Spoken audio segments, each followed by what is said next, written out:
குழந்தைகள் நலன். கல்வி பெற துடிப்போருக்கு அவர்கள் ஏழை என்பதால் கல்வி தடைபடாமல் இருக்க ஏற்பாடு செய்ய வேண்டியது நல்லெண்ணம் உடையோரின் கடமையாகும் எனும் பேரறிஞர் அண்ணாவின் கருத்தை சிந்தையில் தாங்கி செயல்படுகிறது இந்த அரசு. குடும்பச் சூழல் காரணமாக அதிகாலையில் பள்ளி குழந்தைகளுக்கு உணவிட இயலாத ஏழை எளிய தாய்மார்களின் துயரம் துடைத்து கனவுகள் நிரம்பிய நெஞ்சுடன் கல்விச்சாலையில் அடியெடுத்து வைக்கும் அவர்தம் குழந்தைகள் பசித்த வயிற்றுடன் பாடம் படிக்க வரும் நிலையினை மாற்றி பசி நீங்கி ஊட்டம் பெற்று உற்சாகத்துடன் பயின்றிட வகை செய்கிறது முதலமைச்சரின் காலை உணவு திட்டம். இத்திட்டத்தால் குழந்தைகளின் வருகை அதிகரித்துள்ளது, கற்றல் திறன் மேம்பட்டுள்ளது.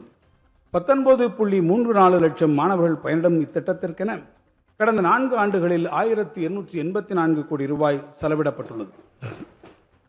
பெற்றோரை இழந்த குழந்தைகளை அரவணைத்து பாதுகாத்திடும் வகையிலும் அக்குழந்தைகள் இடைநிற்றல் இன்றி 18 வயது வரையிலான பள்ளி படிப்பினை தொடர மாதம் 2000 ரூபாய் வழங்கும் அன்புக்கரங்கள் திட்டத்தின் கீழ் இதுவரை 10,637 குழந்தைகள் பயன்பெற்று வருகின்றனர். திருநங்கைகள் நலன். திருநங்கைகளின் தன்மான வாழ்விற்கு உதவிடும் நோக்கத்தோடு அவர்கள் சுயமாக தொழில் செய்வதை ஊக்குவிக்க இந்த அரசு மானியம் வழங்கி வருகிறது.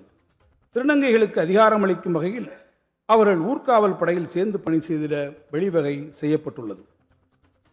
மூத்த குடிமக்கள் நலன். முதுமையின் துயதுடைக்க மூத்த குடிமக்களுக்கு பகல் நேர பராமரிப்பு மையங்களாக அன்புச்சோலைகள் 25 இடங்களில் அமைக்கப்பட்டுள்ளன. அண்மையில் மாற்றுத்திறனாளிகள் மற்றும் வயது முதிர்ந்தோர் சிரமமின்றி பொருள்கள் பெற வேண்டும் என்ற மேன்மையான நோக்கத்தில் அவர்களின் இல்லத்திற்கே பொருள்களை நேரடியாக கொண்டு சென்று விநியோகிக்கும் முறையினை தாயுமானவர் திட்டத்தின் கீழ் இந்த அரசு நடைமுறைப்படுத்தியுள்ளது. இத்திட்டத்தின் கீழ் இதுவரை 27,40,703 தகுதியுடைய பயனாளிகள் பயன்பெற்றுள்ளனர்.